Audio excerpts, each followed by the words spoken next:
Hey now, ladies and gentlemen. Hey now, hey now, hey now, hey now, hey now, hey now. Hour number 3 of the line, Talk 99.5, being brought to you by Noto Roofing.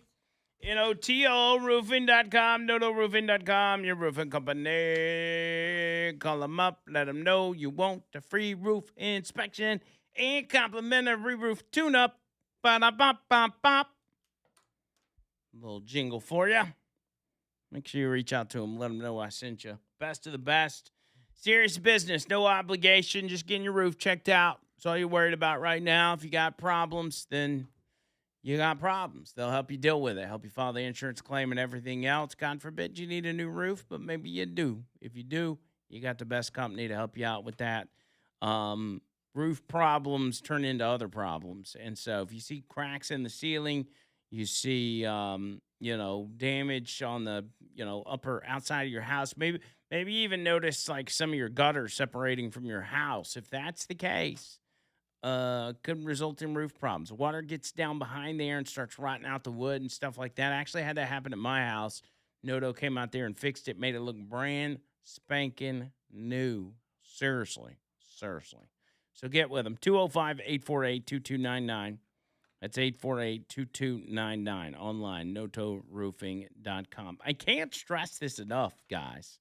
Think about Eric Swalwell in 2018. This is just one of many women who are making these allegations. In 2018, Eric Swalwell leading the charge against Brett Kavanaugh in assault allegations while assaulting women, spiking their drinks. This is likely how this is going to play out. He was doing a Bill Cosby gimmick on these women and assaulting them. This woman in particular, he had only met in person 3 times, twice before he sexually assaulted her. Think about that. Think about how low of a scumbag you gotta be to, 1, do it in general, but 2, to do it to a female that you really don't even know. Eric Swalwell needs more than just removing from public office. I mean, we're talking about serious criminal charges for this individual. And the attorney, Lisa Bloom, who is Gloria Allred's daughter, by the way, she was asked, what about Eric Swalwell's wife and kids? And who knows what his wife is like? I mean, you got to be probably a pretty crappy person to fall in love with Eric Swalwell. But on the human side of things, you got to feel bad for her, in a sense. But you really got to feel bad for those kids.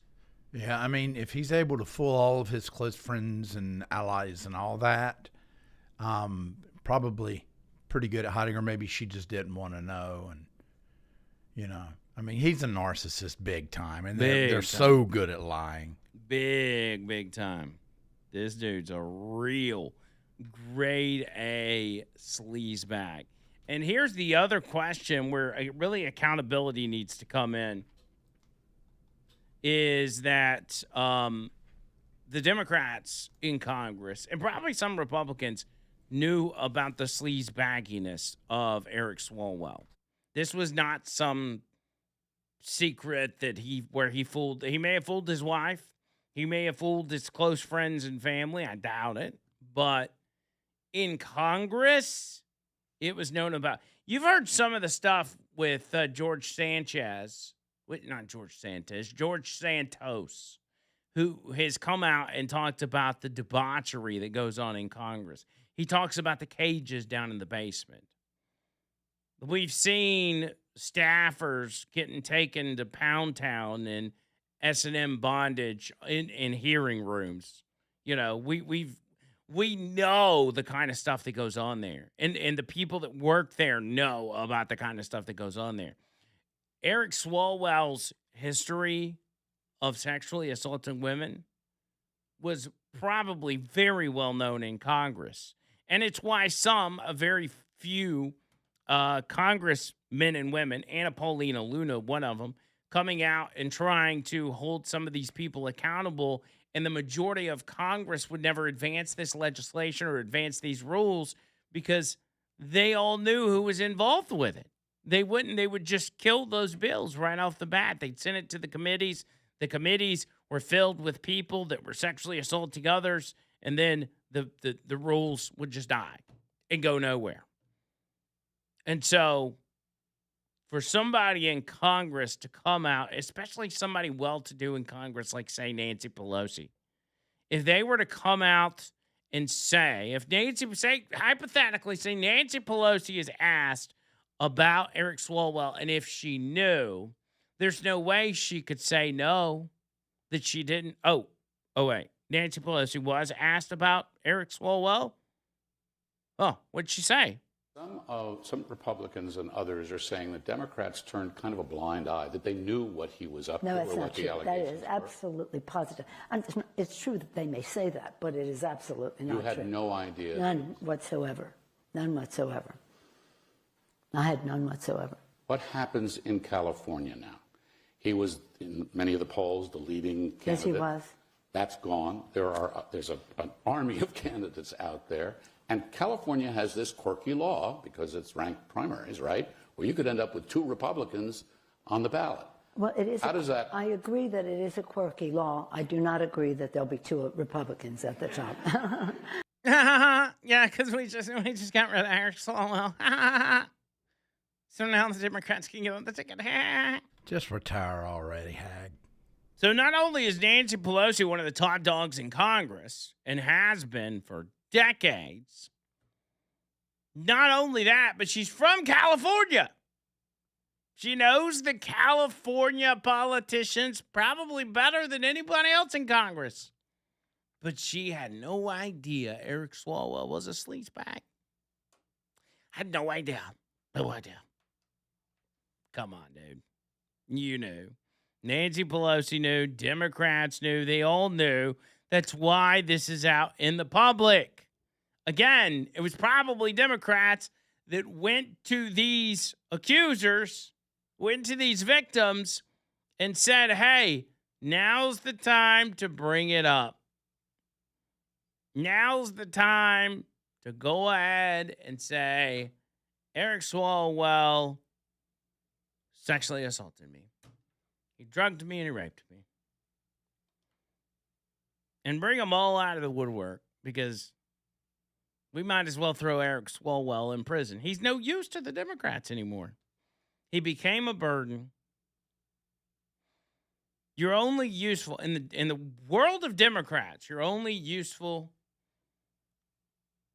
until you're a burden. And once you're a burden, you're done for. It's different in Republican politics because there's a lot of useless Republicans, and they get to stick around forever, unfortunately. Republicans should probably take a page out of Democrats' playbook in this instance. Take all these scummy Republicans and take them out. Take them out. But there was backroom deals going on. I mean, it's it does happen on the Republican side. Tony Gonzalez just announced his retirement as he was facing expulsion over an affair with a staffer who ultimately took her own life. Think about this. He had an affair with this staffer, and whatever happened, whether he broke it off or he abused her or whatever it was, this staffer then went back home, sat herself on fire, and ultimately died. Now, you've got to be in a really bad place mentally and emotionally to set yourself on fire in a suicide attempt. But that's what happened. And after it happened, he was like, well, that sucks. I guess I'll just stay in Congress. He was going to stay. But ultimately, he's out now. And he said just yesterday on X, there's a season for everything, and God has a plan for us all. When Congress returns today, I will file my retirement from office. It has been my privilege to serve the great people of Texas. I mean, some of the shadiest stuff, you can't even make this up. This is movie stuff. This is House of Cards, which, by the way, House of Cards is not that far detached. If you've ever watched that series, it's not that far detached from reality. Some of the shadiest stuff going on, man. Shady stuff. And these people feel like there's no accountability whatsoever for them. Some of the biggest narcissists you will ever meet are in those holes. Scummy behavior, man.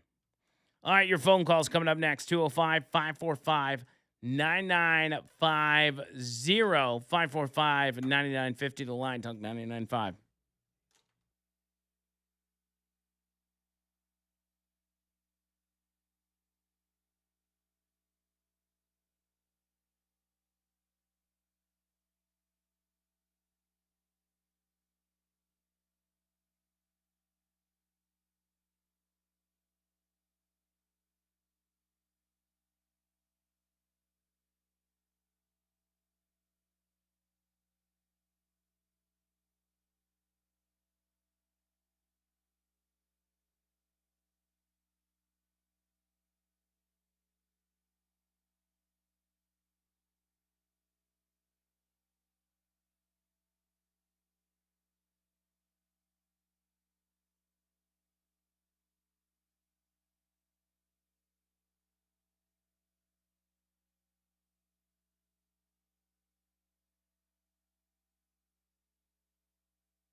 So, Italy's right-wing prime minister, Giorgia Meloni, everybody knows her, right? She's the blonde chick that is head honcho over in Italy.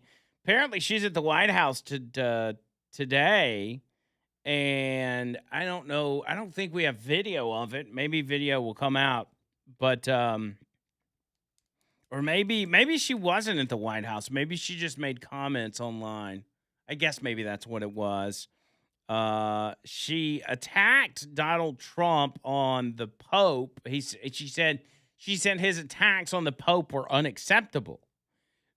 And Trump responded saying it's her who's unacceptable because she doesn't care if Iran has a nuclear weapon and would blow up Italy in 2 minutes if they had the chance. Wow. Oh, that's crazy. I'll get into Iran here in a few minutes, but that's wild. It's what a wild week it's been already. And it's only Tuesday, John Bird. It's only Tuesday. Oh, things is heating up, baby. Things is heating up. It's heating up, all right. So, yeah, you've got all of that going on with Eric Swalwell. Democrats are passing through the halls of Congress being asked by reporters, why did you not call for Swalwell's resignation? I saw one video in particular of Hakeem Jeffries was being approached by reporters, and they asked him, hey, why didn't you call for Swalwell's resignation? And he simply just walked away. He wouldn't even answer the question. He's like, well, I don't know. And the media, on the other hand, the media is taking credit for this. And I'm talking about the liberal media, CNN. By the way, they propped Eric Swalwell up as a hero. So for them to come back around and talk about how, thanks to our reporting, we're the one that took Eric Swalwell down. Listen to Brian Stelter from yesterday. That's dramatic end of the weekend news in California and a real testament to the power of investigative reporting. Eric Swalwell ending his campaign for California governor just about 48 hours after CNN and the San Francisco Chronicle both reported on allegations of sexual misconduct in his past.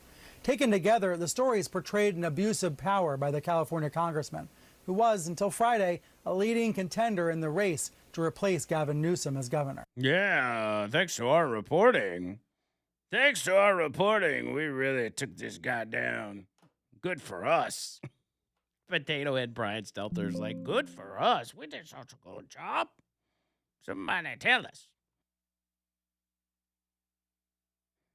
But not everybody in the media is patting themselves on the back or even acknowledging that Eric Swalwell is a really bad guy. Even so Anthony, y'all remember Anthony Scaramucci? He was on with Anderson Cooper last night, and Scaramucci goes on to this monologue or this tirade about how he almost feels bad for Eric Swalwell. Like Swalwell's the victim, and you can even see the look of shock on Anderson Cooper's face.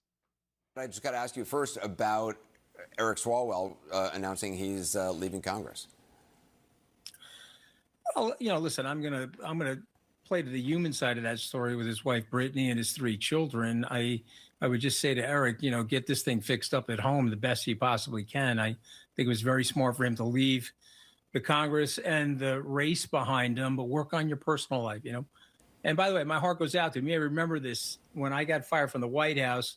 Deirdre and I were fighting with each other. We were able to repair our marriage, thank God. So I would just say to Eric, family first, and get it together. That would be my message. He's also facing very serious allegations.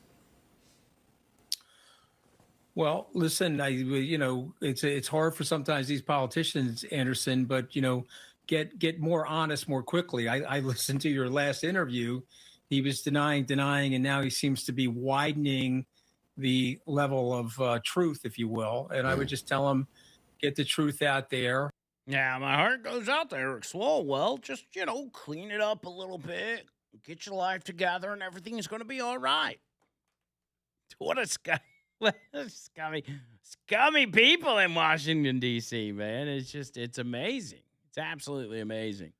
Dave is in Rimlap. Dave, what's up? Andrew, hey, I was just thinking this I think is probably a smokescreen because there's an H.R. Dodd bill right now that is actually on the floor of Congress that is going to allow all the non-criminal aliens citizenship, and how many millions of those are there? And they're illegal because they cross the border, regardless, and they knew better. I mean, there's no. Even though the retard that was in there allowed it. And I say that with a grimace. But anyway, and of course, if you go back to Rush Limbaugh's era and the bimbo eruption in the early 90s, and that was a setup to take the heat off of GATT, Global American Tariff Trade, which is the original Congress bill that gave, I'll put that in all capital letters, to China. We made them favored trade status. These people drew blood on us twice before that. That was a big argument.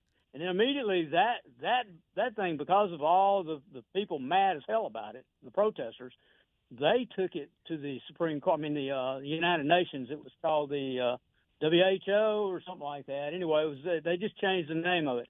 But at the same time, we had the bimbo eruption. Rush Limbaugh did not back off, buddy. I guarantee he was out there wide open with all that. But there was 60 women that came forward in Arkansas. Bill would, after he raped one of them, and they were highly respected women. One of them was a former Miss America. They all lined up and told their story. He would bite their lips so hard he'd draw blood. And of course, out of all this, there were 4 state troopers from Arkansas that were doing cover work for Bill, protecting him.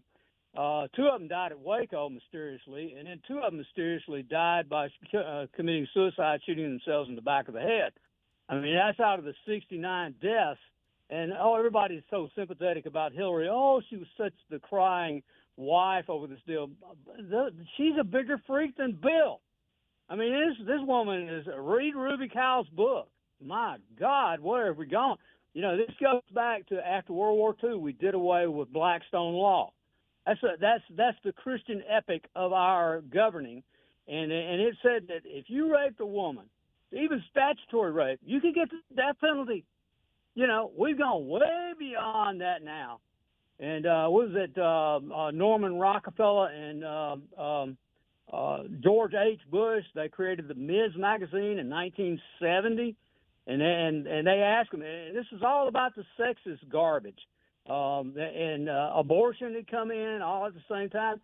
And, of course, when they were cornered and asked, why in the hell did you take the mothers out of the kitchen to take care of the families? And they said, we needed more taxpayers. That's what it's all about. So this is going to be a smokescreen. This Dodd bill, it's an HR bill, just now hit the floor. It wouldn't have even been there. See, it wouldn't have been there because this puts precedents on it, meaning President Trump possibly could sign this thing into law. Because he's got the veto power to stop anything. Yeah, I can't. I can't imagine. And Dave, thanks for the call, buddy. I can't imagine Trump signing that, but it is a thing. And actually, I think Maria Salazar is the one leading this mass amnesty bill. What it would do, it would allow illegal aliens deported under Trump since 2017 to flood back into the country. Last I checked, there were actually 19 Republicans backing it. As crazy as that sounds, 19 Republicans in the House. They're like, yeah, that sounds like a good idea. It would be a disaster. You've already got them out of the country. Where are you going to bring them back? It's like, well, we need the workers. Now, how about giving Americans a shot at those jobs first? That's an idea right there.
That's a good one right there.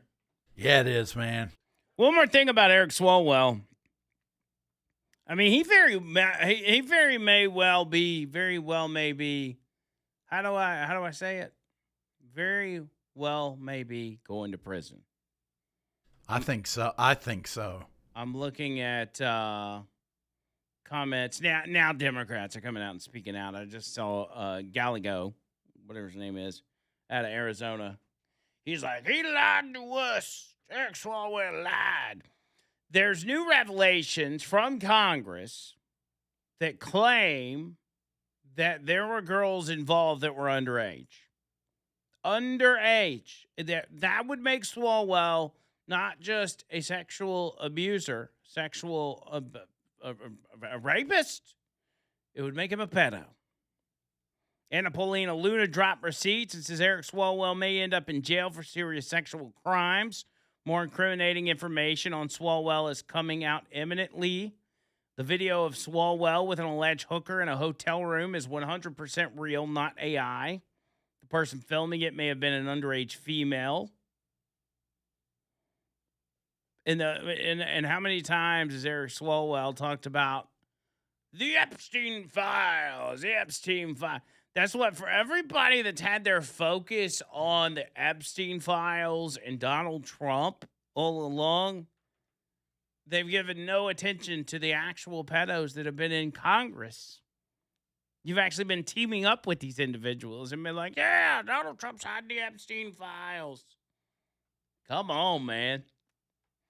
And piggybacking off what Dave was talking about, which was legislation about illegal immigration, on the aspect of fraud, California Democrats, radical California Democrats, have just passed a new bill called the Stop Nick Shirley Act. Y'all remember Nick Shirley? He's the one that was going around exposing all the fraud and the leering centers and all that stuff. They passed a Stop Nick Shirley Act to criminalize investigative journalism and to shield their massive immigrant services fraud from scrutiny. That's wild. California Assembly Judiciary Committee voted 11-2 on Monday to advance AB 2624, the so-called Stop Nick Shirley Act, which is designed to make it illegal for a citizen journalist like Nick Shirley to expose the rampant fraud bleeding American taxpayers dry in immigrant service centers. That's bold, man. That's bold. If you're passing laws to stop people from finding out about fraud, of course, that's an all-out assault on the First Amendment by radical leftists in California. I mean, literally saying it is criminal to investigate. And it would be criminal to do an investigative report as a journalist. The bill was authored by far-left Assemblywoman Mia Bonta, who's the wife of the Attorney General, Rob Bonta. It would slap investigative reporters with massive civil sanctions starting at $4,000 minimum if a fraudster from one of these immigrant service centers decides they don't want to be caught on camera committing their scams. The crook can then run to court for an injunction banning the journalist from filming or exposing them on camera for up to 4 years. And if the journalist refuses to take down the original video, triple the damages, $12,000 just for telling the truth. The worst of cases, if the journalist is accused of doxing or creating an imminent threat by simply reporting the facts, they could face criminal charges and $10,000 in fines.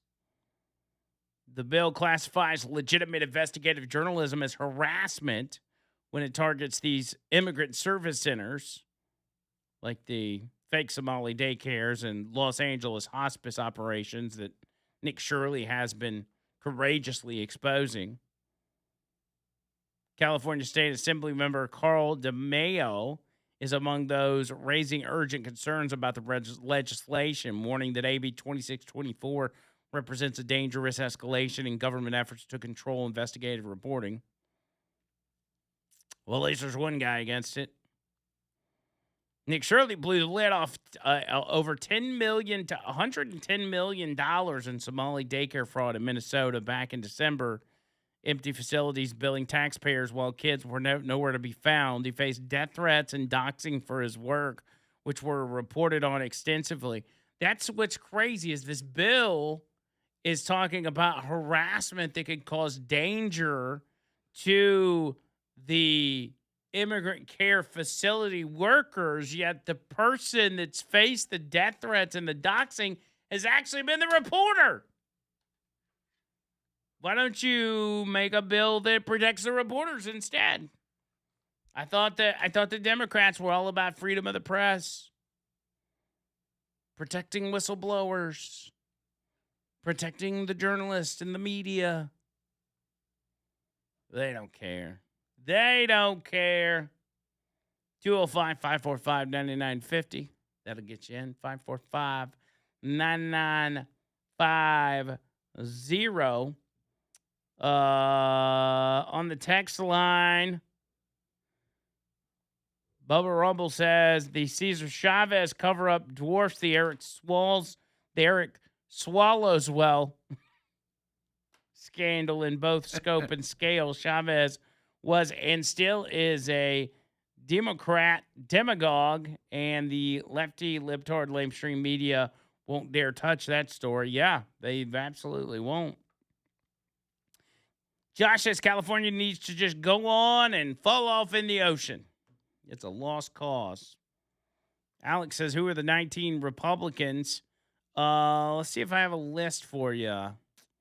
I've got Maria Salazar, who is the Republican out of Florida, leading the charge. You've got Michael Lawler. You got David Valadao out of California. You got Dan Newhouse out of Washington.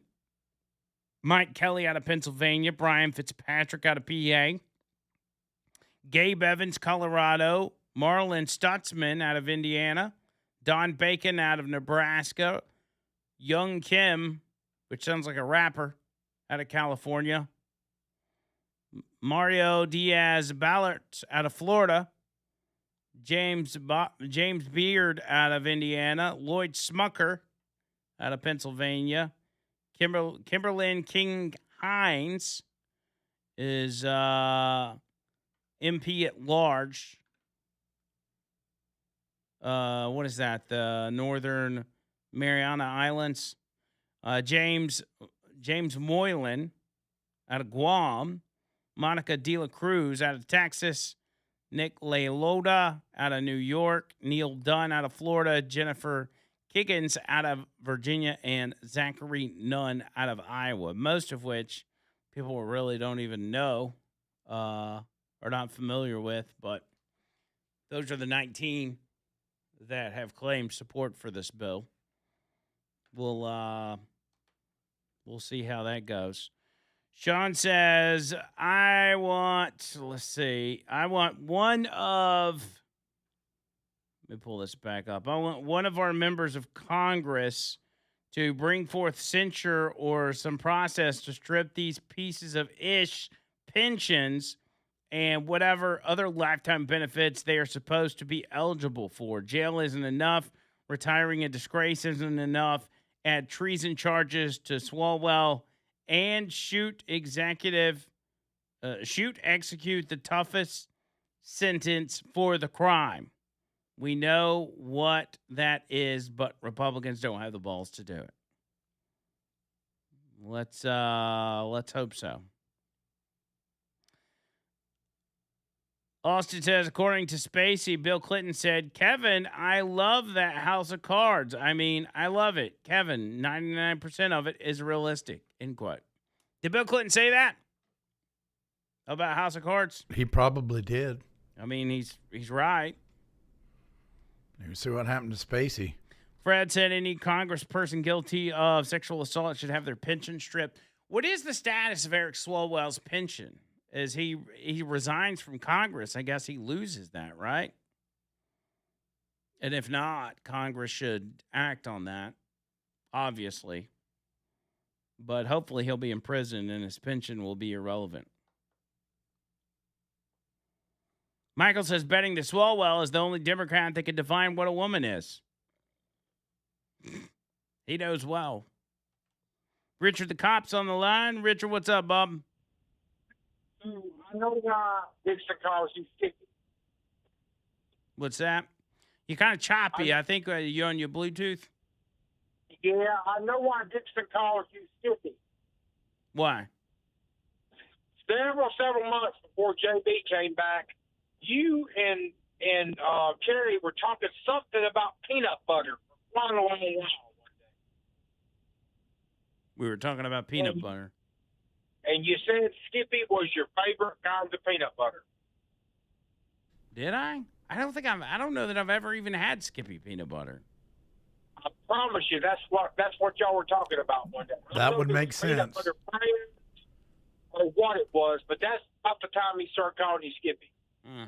Interesting. If y'all had the same show together, it could be Skippy and Chromehead. Skippy and Chromehead. Yeah. Y'all have a good one, boy. See you, buddy. Y'all left Eric Swalwell in the jail repeatedly.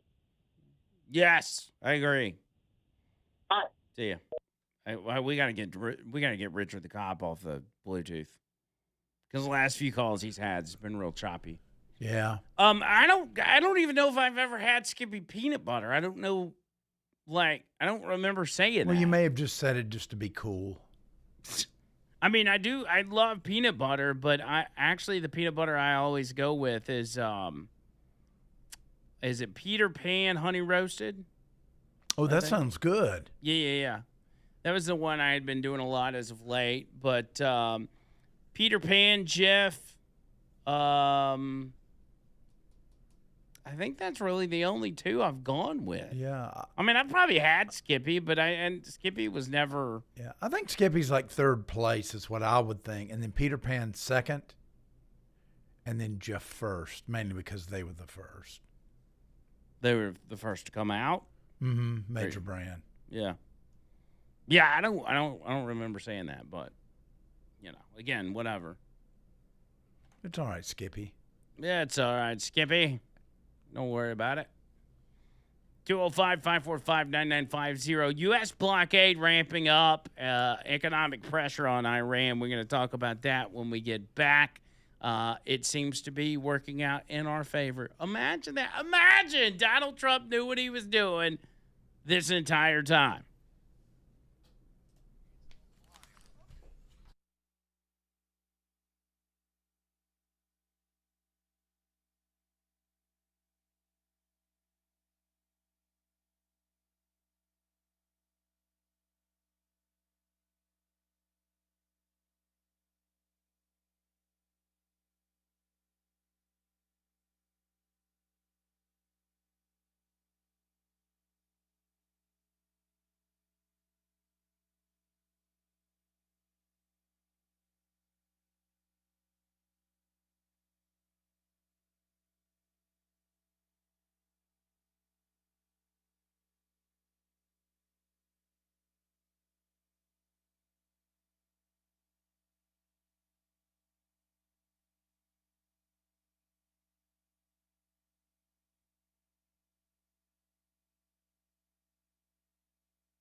Okay, so the reason that they were asking Ruben Gallego questions about the Eric Swalwell thing was because in the video of the hotel room, where allegedly it's an underage girl that's recording the video of Swalwell getting handsy with this, what is allegedly a prostitute, there's a guy sitting beside Eric Swalwell.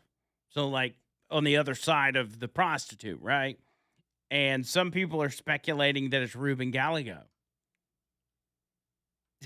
which is would be bad. That would be bad. Not saying it is. You can't see enough of the guy to say that it is Gallego, but he says it's definitely not him. It's a smear campaign and yada yada yada. But boy, if a sitting U.S. senator is in the gimmick with Eric Swalwell, like, talk about explosive. Good Lord. He says he has text messages with Eric Swalwell that will likely be released when the sexual assault accusers bring him to court.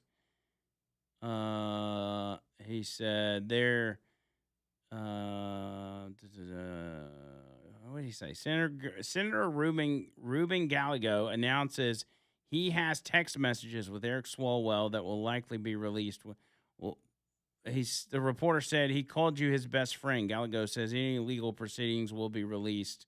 We'll release everything. So apparently Ruben Gallego, and I didn't even know this, Ruben Gallego and Eric Swalwell were good friends. Is that the case? Oh no. Oh, buddy, old pal. Also, just in today, all felony charges against former Michigan football head coach Jerome Moore have been dropped. Is that true? Really? Oh, no. Maybe it's not. Okay. Moore pleaded guilty several weeks ago to 2 misdemeanors as part of a plea bargain. Okay, never mind. That's just clickbait. Don't. Never mind.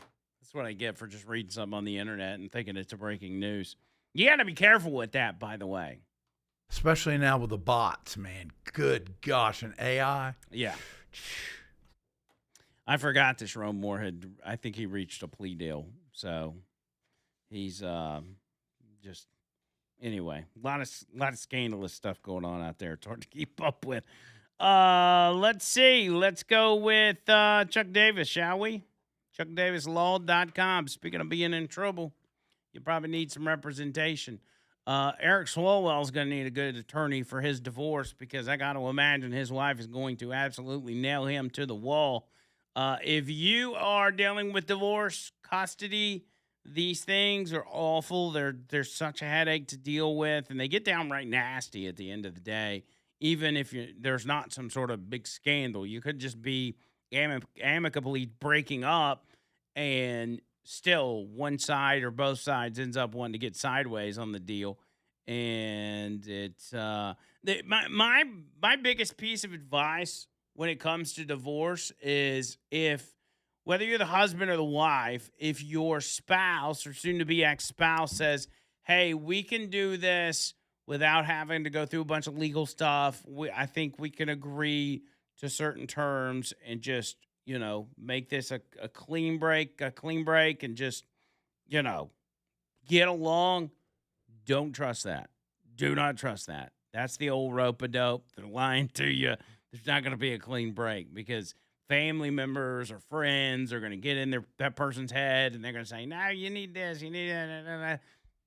Trust me, never works out that way. So if you got a divorce or custody battle looming, get you some representation that's going to take care of you. That's my attorney, Chuck Davis. Same thing with personal injury, car wreck, slip and fall, wrongful death, any of these things. Get with Chuck Davis. He'll be able to take care of you and get you the compensation you deserve. And probate contracts, real estate, wills. Got to get those wills done for you, your parents, your grandparents. Get with Chuck. He'll make that happen for you. 205-823-9992.